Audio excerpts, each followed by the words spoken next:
감사합니다. 이게 종종 떠나야 되겠습니다. 이게 박수 칠 때 떠나라 그랬는데 빨리 떠나야 될 것 같습니다.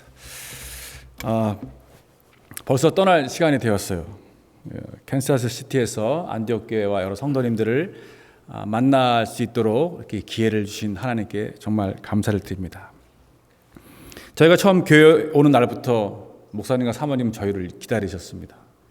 그리고 이렇게 또 최강호 목사님과 사모님도 저희를 반갑게 맞이해 주시고, 정말 영어로 표현하면 리치하고 성령 충만하고 이 감동적인 찬양과 예배, 그리고 이 따뜻함과 포근함이 이렇게 묻어나는 이 빨간 색깔의 의자와 푹신함, 이것이 저희가 받았던 첫 인상이었습니다. 마스크로 인해서 얼굴에 반이 이렇게 가려져 누구인지 알아볼 수 없었고, 교회에서 점심을 먹지도 않았기 때문에 사실 성도님들과 말 한마디 나눌 수 없는 상황이었습니다. 그러나 시간이 지나면서 목사님과 사모님의 초대로 성도님들을 한두 번 이렇게 만나기 시작했고, 그를 통해서 이렇게 교제할 수 있는 시간이 되었습니다. 그리고 얼마 전에 끝났던 이슬람권 선교 세미나를 통해서 좀 더 많은 우리 성도님들과 깊은 교제와 나눔의 시간이 있었습니다. 점차 안디옥 교회에 적응해 가면서 성도들 간의 이 족보와 가족 관계가 파악이 되고 신상이 파악이 되기 시작했는데, 이제 떠날 때가 되었습니다. 이제 좀 재밌어지려고 하니까 떠나게 되었습니다. 그래서 마지막 고별 설교를 목사님께서 이렇게 목사님께 부탁을 받고 어떤 말씀을 나눌까 고민하다가 거의 전 세계 모든 사람이 알고 있는 이 다윗과 골리앗 이야기를 택했습니다. 왜냐하면 오늘날 크리스찬의 싸움은 상상력 싸움이라 생각하기 때문입니다. 오늘 상상력 싸움에 관한 모든 이야기를 나눌 수 없을 것 같습니다. 그럼 저 다음 주 또 와야 돼요. 오늘 상상력 싸움의 거의 파트 1에 해당되는 부분이고 좀 중요한 부분이기 때문에 잠깐 말씀을 나누고 기도하고 마치는 시간을 하도록 하겠습니다. 오늘날 우리 사회는요, 인터넷, IT, 인공지능, 컴퓨터 사이언스, 전기차, 민간 우주 항공, 4차 혁명, 메타버스, 잘 모르는 단어들이 몇 개 있죠. 저도 잘 모릅니다. 이 모르는 단어들이 점점 늘어가고 있어요. 그만큼 사회는 급속하게 발달되고 과학 문명이 발전하고 있습니다. 특히 이 코로나로 인해서 그 속도는 엄청 빨라졌다고 합니다. 이미 앞으로 올 사회지만은 코로나 때문에 더 빨라졌어요. 요즘 핫하게 뜨고 있는 단어 중에 하나가 메타버스입니다. 시내버스가 아니고 이 메타와 메타 초월을 의미하는 메타와 유니버스를 뜻하는 벌스를 해가지고 가상현실, 가상세계라는 뜻이거든요. 여러분이 혹시 손자나 자녀들이 있으면은 걔네 아이들이 하고 있는 게임 중에 로블록스라는 게임이 있어요. 에비로스 아시는 분이 계는데, 이 로블록스가 메타버스를 이용한 플랫폼을 이용한 게임입니다. 이 게임은 전 세계 미국에 있는 아이들 한 1억 5천만 명이 이용하고 있습니다. 한 3분의 2 이상이 이용하고 있고 앞으로 더 많이 이용할 수 있을 겁니다. 그래서 또 이 메타버스는 넷플릭스의 최대 경쟁자가 될 것이다 얘기하고, 얼마 전에 그 페이스북의 CEO 저커버그가 앞으로 페이스북은 SNS가 아니라 메타버스가 될 것이다라고 얘기했어요. 그 정도로 이제 앞으로 전 세계가 이제 이런 메타버스라는 이 플랫폼으로 지금 이제 가게 될 가능성이 높은데, 저도 잘 모릅니다. 이게 뭔지. 그러나 우리가 살고 있는 세계는 우리가 상상할 수 없는 그 상상을 뛰어넘고 우리가 따라잡을 수 없을 만큼 그런 과학적인 IT 문명이 발달되고 있다는 것만은 사실입니다. 그리고 이 문화 속에서 우리의 상상력이 빼앗기고 있다는 것도 사실입니다. 오늘날 문화는 다윗과 골리앗이 살던 BC 1000년 전의 문화와 완전히 다릅니다. 저희들은 더 이상 칼이나 창, 화살로 사람을 죽이거나 목을 베지 않습니다. 육체적 싸움은 더 이상 존재하지 않습니다. 그런데 이 세상에서, 이 현대 문명 사회 속에서 하나님의 백성으로 살아가는 우리들에게는 여전히 영적인 싸움이 존재하는데, 그 중에 하나가 저는 상상력의 싸움이라고 생각합니다. 위키백과라는 인터넷에 보면 나와요. 사실 제가 잘 인용은 안 하는데 그래도 뭐 질 설명을 잘 해놨더라고요. 상상력은 경험하지 않은 것, 현재 없는 것을 직관하고 머릿속으로 그려보는 능력이다라고 표현되고 있어요. 예를 들면 여러분 그 테슬라 알죠? 그 CEO 일론 머스크가 이렇게 화성 프로젝트를 몇 년 전에 발표했잖아요. 그는 화성을 제2의 지구로 만들겠다는 이 상상력을 갖고 있어요. 그리고 미국의 천문학자 칼 세이건이 쓴 그 코스모스라는 책에는 그가 이렇게 얘기합니다. 그래서 상상력은 종종 우리를 과거에는 결코 없었던 곳으로 새로운 세계로 인도한다. 하지만 상상력이 없이 갈 수 있는 곳은 아무도 없다. 그러면서 이 상상력을 강조하면서 그의 상상력은 아주 별이 가득한 미지의 우주로 그를 나아가게 만들었습니다. 해밍웨이 같은 이 소설가, 미켈란젤로 같은 그림, 화가들, 아니면 아인슈타인 같은 과학자들, 이런 이 업적들의 이 출발점은 상상력에서 시작했습니다. 그래서 아인슈타인은 상상력은 지식보다 중요하다고 말합니다. 여러분, 이 위대한 인물이 아니더라도 우리 부모들도 아이들을 교육시킬 때 상상력을 발휘해서 이야기해 줍니다. 밥 먹을 때 이야기해주고 밤에 이야기해주고 너 꿈이 뭐야? 이렇게 되면 좋을 것 같아. 야, 이 사람 멋있지 않니? 이렇게 해서 우리의 상상력을 가지고 아이들이 경험해보지 못한 것들을 설명해주고 이야기해 줍니다. 왜냐하면 그 아이들이 상상력을 가지고 꿈을 찾아가기 위해서.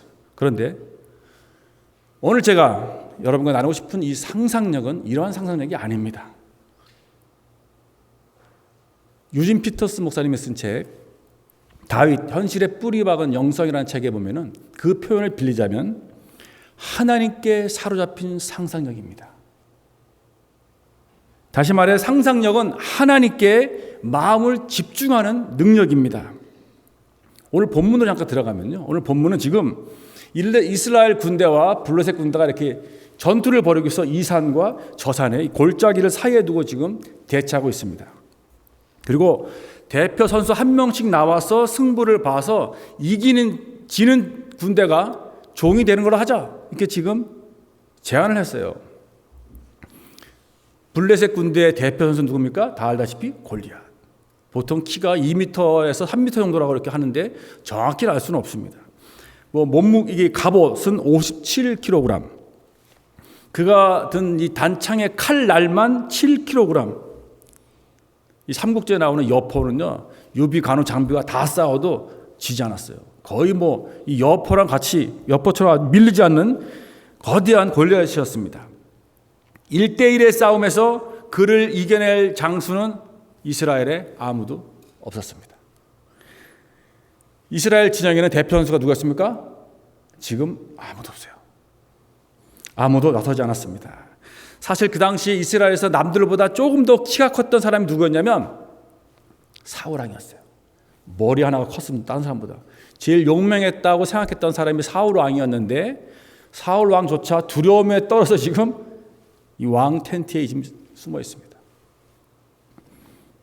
결국 이스라엘 진영에는 골리앗을 이길 자신감과 실력과 용기를 갖춘 선수가 없었습니다. 오히려 골리앗의 외모에 압도당하여 숨도 제대로 쉬지 못하고 있었어요. 그래서 11절과 24절에 보면 이렇게 나와 있습니다. 사울과 온 이스라엘이 블레셋 사람이 이 말을 듣고 크게 두려워하니라.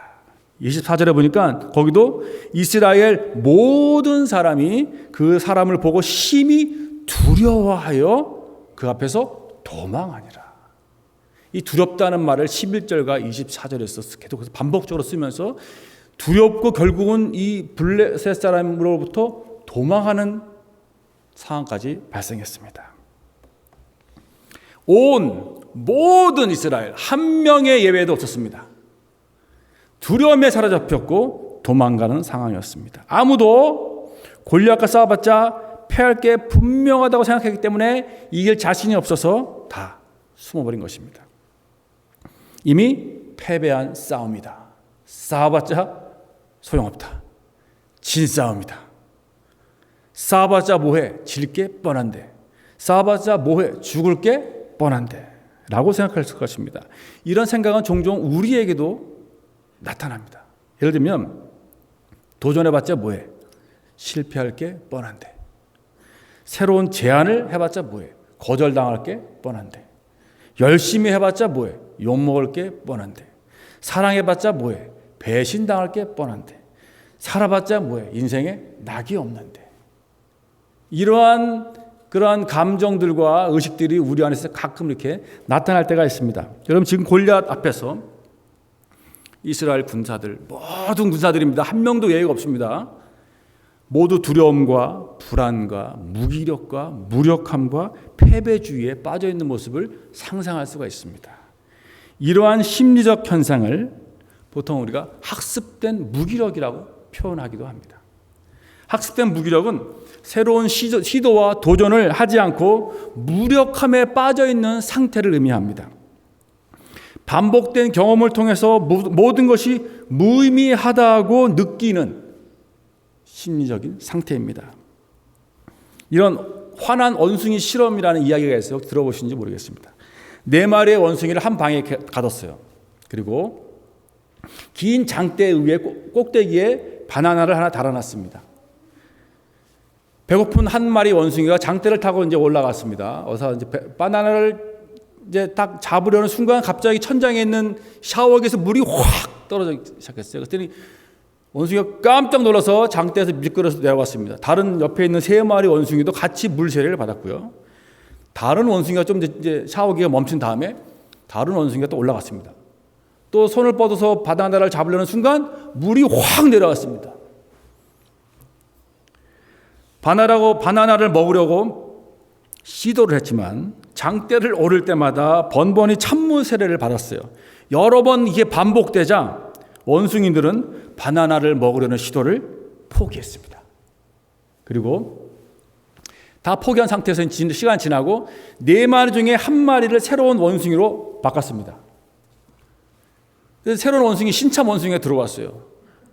그랬더니 얘는 아무것도 모르잖아요. 지금 물벼락 맞은 적도 없으니까 배고파서 올라갔어요. 올라가려고 하는 순간이야. 그랬더니 이미 있는 고참 원숭이들이 왕 화를 내면서 올라가지 말라고 지금 막 말리고 있는 중이에요. 얘는 도대체 왜 그런지도 몰라요. 너무 화를 내니까는 못 올라간 거예요. 안 올라간 거예요. 2번째 원숭이를 또 바꿨어요. 똑같이 이 2번째 원숭이도 고참 원숭이와 이미 있던 새롭게 또 첫 번째 왔던 신참 원숭이와 함께 왕 말리고 와 화를 내가지고 안 올라갔습니다. 결국 모든 신참이 4명이 다 바뀌었습니다. 이렇게. 그리고 샤워기도 제거되었고 그 고참 원숭이 다 나가고 새로운 원숭이가 다 4명으로 바뀌고 샤워기도 제거된 상태고 이제 뭐 그냥 올라가면 될 텐데 그런데도 불구하고 어느 누구 원숭이도 장대를 올라가려고 하지 않았습니다. 어느새 장대 위의 바나나는 만져서는 안 되는 금기의 대상이 됐습니다. 이것이 이제 학습된 무기력입니다. 저는 이 이야기를 보면서 고참 원숭이들이 화를 내면서 신참 원숭이에게 장대에 올라가지 말라는 이 모습은 28절에 보면은 여러분 혹시 본문 3회장 17장 28절에 다윗의 큰형이 다윗에게 화를 내요. 네가 너 상당히 교만하고 악하고 그러면서 네가 뭔데 지금 무슨 골리앗과 싸우겠다고 함부로 떠드냐. 화를 내는 모습이 저는 떠오르더라고요. 이 모습이. 그리고 이 골리앗 때문에 두려움에 떨고 있는 이스라엘 백성들이 연상되었습니다. 아무도 골리앗과 싸워보지도 않았으면서 학습된 무기력과 패배주의로 인해서 패배할 게 뻔한데 왜 싸우냐. 그냥 아예 포기한 상태. 더 이상 바나나를 따먹으려고 하지 않는 원숭이들처럼 골리앗과 싸우려는 의도조차 아무것도 없는 상실해버린 상태가 되었습니다. 골리앗은 40일 동안 밤과 낮으로 나타나서 반복적으로 계속해서 엄포를 놓고 위협을 가했습니다.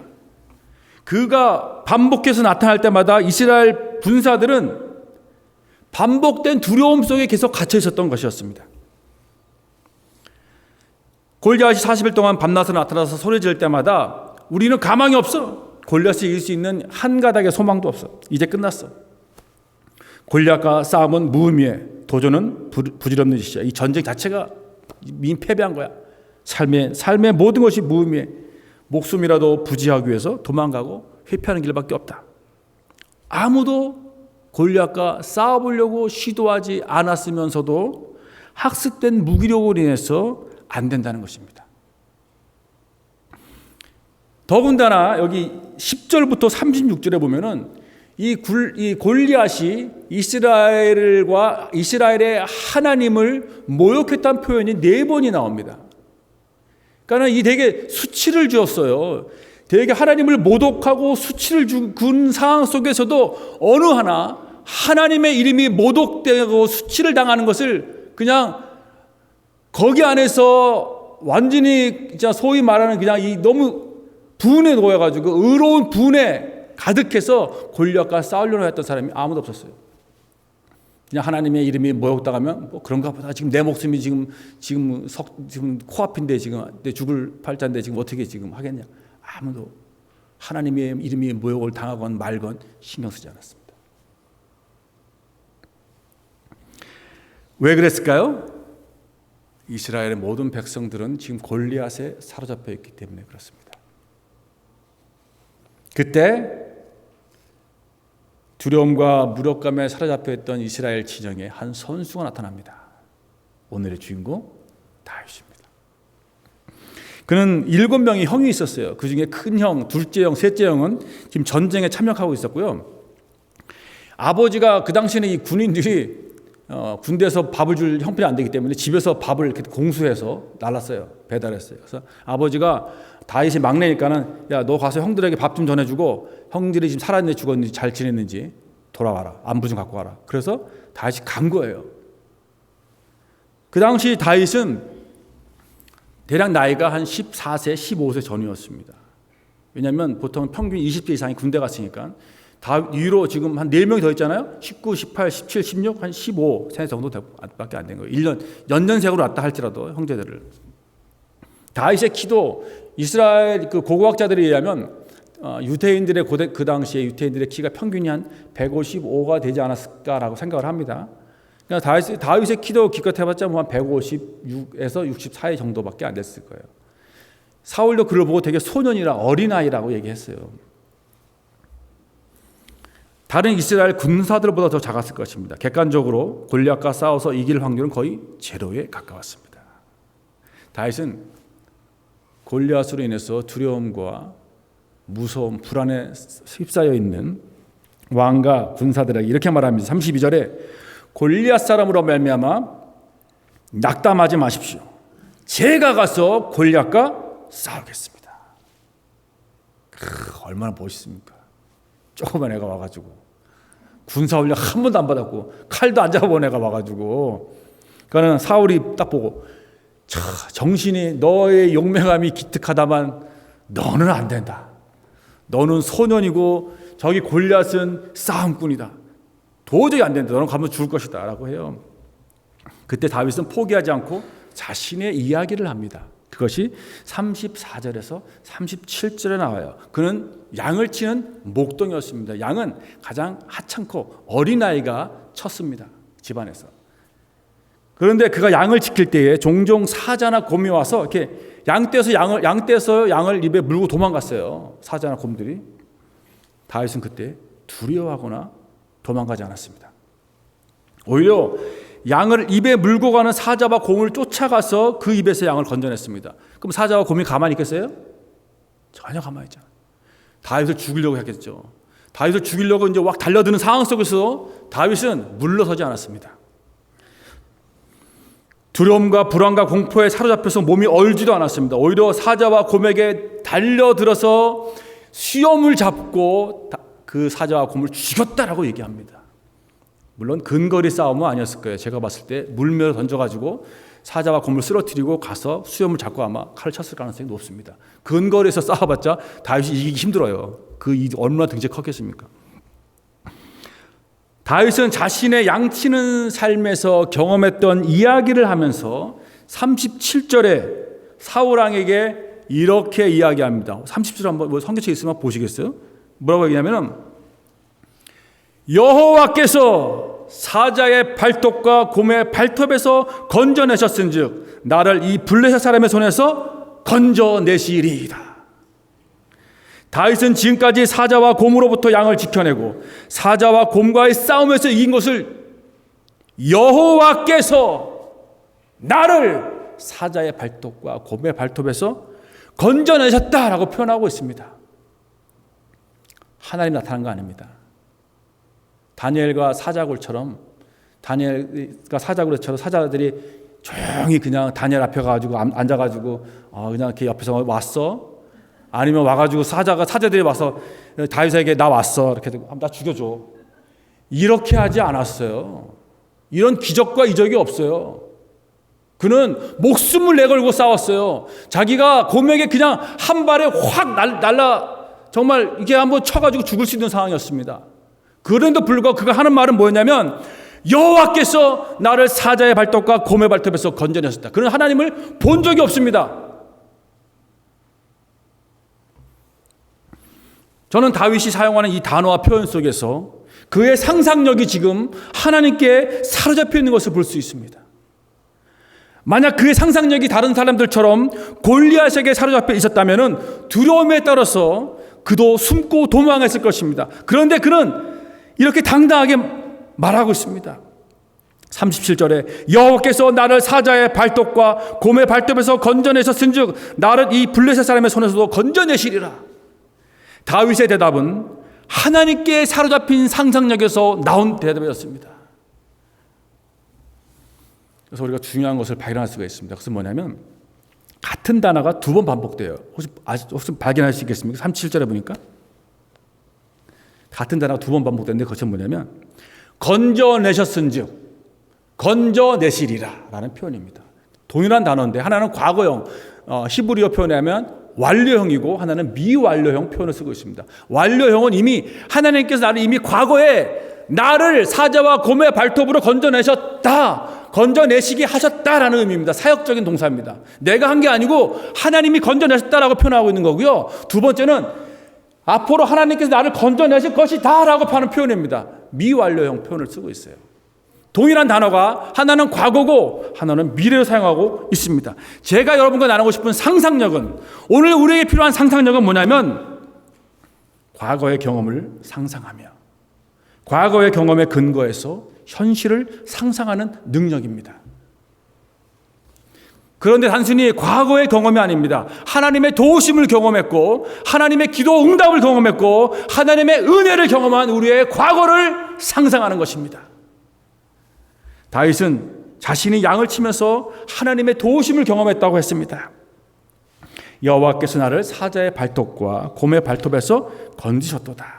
다윗은 곰, 사자와 싸워서 양을 이길 수 있었고 죽일 수 있었던 것은 자신의 실력과 용맹과 그리고 자신의 어떤 재주가 아니라 여호와께서 자기를 곰과 사자로부터 구해주셨고 하나님께서 나를 건져주셨기 때문이라고 고백하고 있습니다. 그는 현실 속에서 경험한 사건을 통해서 하나님은 살아계시다. 하나님이 나를 구해주셨다. 하나님이 나와 함께 하셨다라고 고백하고 있는 것입니다. 이것이 그가 경험한 하나님인 것입니다. 우리의 상상력이 하나님께 사로잡힌다면 우리의 삶을 돌아볼 때 지금까지의 과거를 돌아볼 때 하나님이 하셨구나. 지금까지 돌아보니 힘든 일도 있었고 위기도 많았고 어려움도 많았지만 하나님의 은혜였구나 라고 고백할 수 있습니다. 이것이 우리에게 필요한 지나온 삶과 과거에 대한 상상력인 것입니다. 하나님께 사로잡힌 지나온 삶의 상상력인 것입니다. 저희는 선교 사역을 보고할 때가 종종 있습니다. 저는 그것이 얼마나 감사한지 모르냐면 저희 선교 사역을 돌아보면서 하나님께서 우리를 통해서 어떤 일을 하셨는지 이야기하는 것입니다. 하나님께서 어떻게 우리를 아프리카로 부르셨고 어떻게 인도하셨으며 경제적으로 관계적으로 벼랑 끝에 섰을 때 어떻게 도우셨으며 죽음의 위협으로부터 교통사고와 정말 이 현재의 풍토병과 모든 어려움 속에서 어떻게 우리를 보호하시고 구하셨는지 저희는 삶을 가끔 돌아보곤 합니다. 간증을 하는 것이 여러분들을 위한 것이 아니라 오히려 간증을 통해서 저희는 하나님께서 우리와 함께 하셨던 과거를 상상하게 됩니다. 하나님에 대한 과거의 상상력 때문에 다윗은 눈앞의 현실인 골리앗을 향해서 싸울 수 있었습니다. 자기보다 2배나 더 큰 전문 싸움꾼, 객관적으로 승리의 확률이 거의 제로에 가까운 목숨을 걸고 도전할 수밖에 없는 그 상황 속에서도 그는 기꺼이 싸울 수 있다라고 말합니다. 한두 사람도 아닌 이스라엘의 모든 군사들 왕조차 두려움에 떨고 있고 도망하며 무기력하고 패배주의에 사로잡혀 있는 현실 앞에서도 당당하게 목숨을 걸고 싸울 수 있다라고 말할 수 있는 이유는 무모할 정도의 도전과 용기와 기백과 용맹함은 바로 하나님께 사로잡힌 상상력 때문이었습니다. 얼마나 멋있습니까? 다른 것이 아니었어요. 우리의 상상력이 하나님께 사로잡힌다면 현실 속의 어려움, 문제, 고민, 도전, 불가능한 상황 앞에서도 이렇게 고백할 수 있습니다. 여호와께서 나를 사자의 발톱과 곰의 발톱에서 건져내셨은즉 나를 이 불의 사람의 손에서 건져내시리라.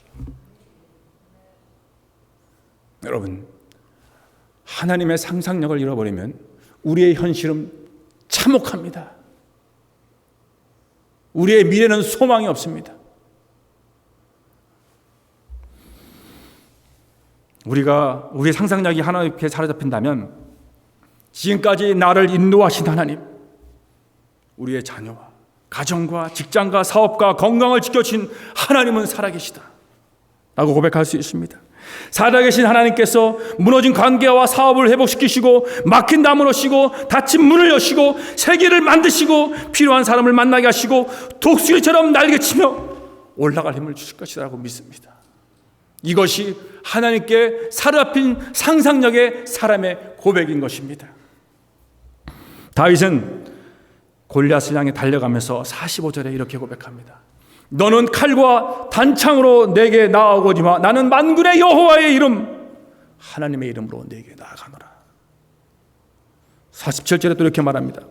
여호와의 구원하심이 칼과 창에 있지 함을 이 무리하게 알게 하리라. 전쟁은 여호와께 속한 것인즉 그가 너희를 내 손에 넘기시리라. 다윗은 싸움에서 본질과 비본질을 분명하게 파악하고 있습니다. 군복, 칼, 노, 투구, 갑옷, 이것들은 싸움에서 본질이 아닙니다. 싸움에서 승리하기 위한 본질이 아닌 것입니다. 그에게 본질은 만군의 여호와의 이름, 살아계신 하나님의 이름이었습니다. 여러분, 우리가 현대 문명이 너무나도 우리가 쫓아갈 수 없습니다. 과학 문명이요, 현대문화, 좋은 프로그램, 이것이 우리에게 본질이 아닙니다. 우리에게 본질은 바로 살아계신 하나님의 이름에 있는 것입니다. 이 하나님의 이름을 놓쳐버리면 교회는 망합니다. 이 하나님의 이름의 상상력에 사로잡히지 않으면 우리의 다음 세대는 망하게 되어 있습니다. 어떠한 프로그램이라 할지라도, 어떠한 문명이라 할지라도, 어떠한 과학기술이라 할지라도 이 하나님의 이름에, 하나님의 상상력에 사로잡히지 않으면 우리는 이길 수 없습니다. 우리는 너무나도 화려하고 최첨단의 기술과 문명의 혜택 속에 살고 있습니다. 세상은 더욱 발전할 것입니다. 저는 공항에 가면 한쪽에 스트레스 받아요. 옛날에는 줄 서서 아가씨들 다 해줬는데 요즘은 기계로 하라 그래. 기계로다가 어디 잘못 눌러가지고 계속 서 있어요. 어떨 때는 맥도날드 이런 데 가가지고도 뭐 기계에다가 뭐 주문하라 하더라고요. 주문을 사람이 안 받아요. 어떨 때는 당황스럽습니다. 이거는 기본이에요. 아주 기초적이더라고요. 제가 보니까. 앞으로 가상현실 속에서 은행 업무도 보고 관공서도 가고 회사도 출근하게 될 것입니다. 그러나 이러한 모든 것들은 우리에게 본질이 아닙니다. 우리의 영적인 싸움에서 비본질적인 것입니다. 물론 이런 과학과 문명의 IT의 기술이 필요합니다. 싸움에 필요한 도구가 될 수 있습니다. 그러나 그것이 우리의 크리스찬들에게 영적인 싸움의 본질이 아닙니다. 하나님께 사로잡힌 상상력. 내 마음이 하나님께 사로잡힐 때 내가 모르는 현실 세계 속에서도 우리가 승리할 수 있는 것입니다. 우리의 상상력이 하나님께 사로잡히 안다면 우리는 비본질 속에서 헤매며 살 것입니다. 비본질 속에서도 우리의 상상력을 하나님께 사로잡힌다면 우리는 비본질을 도구로 사용해서 46절에 보니까 다윗의 고백처럼 온 땅으로 이스라엘의 하나님이 계신 줄 알게 하리라. 얼마나 멋있습니까, 여러분? 다윗은 지금 골리앗에 달려가면서 내가 이 만군의 이름으로 하나님의 이름으로 너 옆에 가노니 나를 통해서 온 땅으로 이스라엘에 하나님이 살아계신 줄 알게 하리라. 우리는 지금 상상력의 싸움을 하고 있습니다, 여러분. 다윗의 무기는 단순히 물매와 매끄러운 돌 5개가 아니었습니다. 그는 살아계신 하나님의 이름으로 골리앗에게 달려가고 있습니다. 다윗의 하나님은 양을 치면서 경험한 하나님이었고 골리앗에게 달려갈 때 그의 눈앞에 하나님은 보이지 않았습니다. 그러나 그는 과거의 하나님을 상상하면서 과거에 자기를 도왔던 하나님을 상상하면서 골리앗을 향해 달려가고 있는 것입니다. 두려움을 이겨내고 자기를 죽일 수 있는 골리앗을 향해 있는 힘을 향해 달려갈 수 있는 그 이유는 내가 만났던 과거의 하나님, 살아계셨던 하나님이 그의 상상력 속에 이미 있기 때문에 그렇습니다. 그는 하나님께 사로잡힌 상상력으로 싸우고 있는 것입니다. 군복도 칼도 투구도 갑옷도 매끄러운 돌도 아닌 하나님께 사로잡힌 상상력으로 쓰러질 것 같지 않는 눈앞의 현실 골리앗과 싸우고 있습니다. 한편 이스라엘 군사들은 이러한 상상력을 갖추지 못했습니다. 비록 이스라엘 군사들은 갑옷도 있고 칼도 있고 투구도 있고 군사훈련도 받았습니다. 그런데 정말 중요한 싸움의 본질인 하나님께 사로잡힌 상상력을 잃어버렸습니다. 그래서 거대한 현실 앞에서 두려움에 사로잡히고 도망갈 수밖에 없었던 것입니다. 오히려 하나님의 상상력에 사로잡혔던 다윗을 향해서 화를 내고 다윗을 교만하다고 악한 사람이라고 비난했습니다. 왜? 그들은 지금 골리앗에 사로잡혀 있기 때문에 그렇습니다. 우리는 상상력을 잃어버려서는 안 됩니다. 혹시 우리가 지금 상상력을 잃어버렸다면 상상력을 회복해야 됩니다. 우리의 상상력이 하나님께 사로잡히지 않다면 골리앗에게 사로잡힙니다. 우리의 상상력이 하나님께 사로잡히지 않다면 우리는 이 현실에 사로잡히게 됩니다. 상상력의 싸움은 지금 우리 마음 안에서 우리의 의식 속에서 지금 벌어지고 있습니다. 이것이 영적인 전쟁입니다. 단순히 영적인 전쟁은 귀신을 몰아내는 게 영적인 전쟁이 아니라 이 영적인 전쟁은 지금 내 마음 속에서 내 의식 속에서 지금 막 벌어지고 있습니다. 골리앗에게 사로잡힌 상상력의 결과는 두려움과 불안입니다. 현실 속에서 도망가고 싶고 현실을 회피하고 무기력하고 무력한 삶을 살아가는 것입니다. 우리의 상상력이 하나님께 사로잡히기 위해서는요, 우리의 마음을 하나님께 집중해야 합니다. 골리앗에게 집중하는 것이 아니라 하나님께 집중해야 합니다. 지나온 삶을 돌아보면서 하나님께서 함께 하셨던 순간들을 잠잠하게 돌아봐야 합니다. 저희 부부는 얼마 전까지만 해도 이 캔사스시티 떠나는 것을 상당히 아쉬워했어요. 떠나고 싶지 않았습니다. 아, 주여, 여기가 좋사오니 여기서 집 한 채 주시옵소서. 저희가 살던 지역은요, 나무와 숲이 많았어요. 아프리카 세네갈에서는 볼 수 없는 이 너무 좋은 자연 환경이 있는 거예요. 음악을 들으면서 자전거를 1시간씩 타기도 하고 24시간 개방된 테니스 코트에서 테니스를 집사람과 열심히 뭐 아무데나 가서 치기도 하고 사방에 푸르른 잔디, 아프리카에서 우리 세네갈에서 볼 수 없는 잔디가 줄 맞춰서 쫙쫙쫙 깔려있고 너무 아름답습니다. 조용하고 아늑한 이 다니는 학교의 도서관, 이 문화와 문명을 떠나고 싶지 않았어요. 진짜로. 너무 하나님, 여기 너무 좋습니다. 천국 밑에 바로 여기, 천국 밑에 바로 여기가 아닌가 생각을 합니다. 그러나 새 일의 기도를 통해서 3주간 동안 집사람과 저희가 이 교회 와서 함께 기도하는 시간을 가졌습니다. 우리가 누렸던 문화와 현실이 아니라 하나님께 다시 우리의 마음을 집중하기 시작했습니다. 지난 2년간 미국에서 안식년과 연수에 함께 하신 하나님의 은혜도 상상하게 되었습니다. 코로나 기간에 세네갈에 있었다면 할 수 있는 사역이 많지 않았을 텐데, 시간을 어쩌면 무의미하게 보낼 수도 있었을 텐데, 하나님은 코로나 터지기 전에 저희를 미국으로 불러오셔서 알차게 공부를 하게 하셨습니다. 코로나와 함께 2년 동안 대부분 시간은 집과 학교와 교회를 중심으로 보냈습니다. 미국에 오기 전에 저희는 너무 궁핍하거나 구차하게 생활하고 싶지 않았습니다. 그래서 하나님 저희를 부하게도 마시고 가난하게도 마시고 가끔 사람들을 집에 초대하여 식사도 하고 햄버거도 먹을 수 있는 넉넉한 생활을 할 수 있도록 해 주시옵소서. 하나님은 그 기도에 응답해 주셨습니다. 2년간 까마귀를 통해 공급해 주신 하나님께 감사하여 저희도 이제 까마귀가 되었어. 저희가 사용하던 별로 안 좋은 자동차와 가구들이지만은 필요한 사람들에게 나눠 주었습니다. 왠지 아십니까?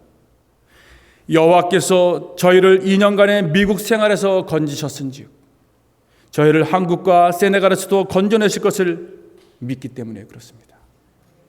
하나님께서 지금 20여 년 동안의 아프리카의 삶 속에서 저희를 구하시고 저희의 필요를 채우시고 저희를 건져내셨던 것처럼, 그리고 2년간의 이곳의 삶 속에서 저희와 함께 하시고 저희 기도에 응답하셨던 것처럼 앞으로 벌어질 저희 인생의 삶 속에서도 하나님께서 우리를 도우시고 우리를 건져내실 것이라는 것을 상상하기 때문에 그렇습니다. 우리는 이제 말씀을 맺겠습니다. 우리는 아인슈타인이나 해밍웨이, 스티브 잡스, 앨런 머스크 같은 사람이 가졌던 상상력도 필요합니다. 그러나 그보다 더 중요하고 본질적인 상상력은 하나님께 사로잡힌 상상력입니다. 여러분의 상상력은 지금 누구에게 사로잡혀 있습니까? 하나님입니까? 골리앗입니까? 우리의 삶을 돌아보며 우리의 마음을 하나님께 집중하시길 바라겠습니다. 그런 우리의 상상력은 하나님께 사로잡힐 것이며, 하나님께 사로잡힌 상상력으로 우리 눈앞에 있는 골리앗을 향해 달려갈 수 있습니다. 지금 우리는 상상력의 싸움을 하고 있습니다. 현실적으로 여러분의 골리앗이 무엇인지요? 여러분을 두렵게 하고 불안하게 하고 무기력하게 하고 무력감에 빠지게 하고 패배주의에 적게 하는 것이 있다면 우리의 마음을 다시 하나님께 집중하시길 바라겠습니다. 우리의 마음을 하나님께 집중할 때 우리의 상상력은 하나님께 사로잡히게 되며 하나님께 사로잡힌 상상력으로 현실을 향해 달려나갈 수 있습니다. 여러분을 언제 다시 만나게 될지 알 수 없습니다. 그러나 그때까지 저희 부부와 여러분 모두 하나님께 사로잡힌 상상력으로 승리하며 살아가시길 간절히 소망하겠습니다. 우리 이 시간 함께 찬양하면서, 찬양 하나 준비했어요. 제가 항상 저는 이제 말씀을 전하고 찬양하고 함께 하심 기도하거든요. 찬양을 하면서 하나님의 이름을 선포하면서 우리가 우리의 마음과 영혼을 하나님께 집중하는 시간을 가졌으면 좋겠습니다. 우리의 과거를 돌아보면서 하나님 그렇습니다. 하나님 나의 왕이시며 하나님께서 나를 지금까지 인도해 주셨습니다. 우리 가정을 지금까지 인도해 주셨고 우리의 사업과 직장을 보호해 주셨습니다. 하나님께 이 찬양을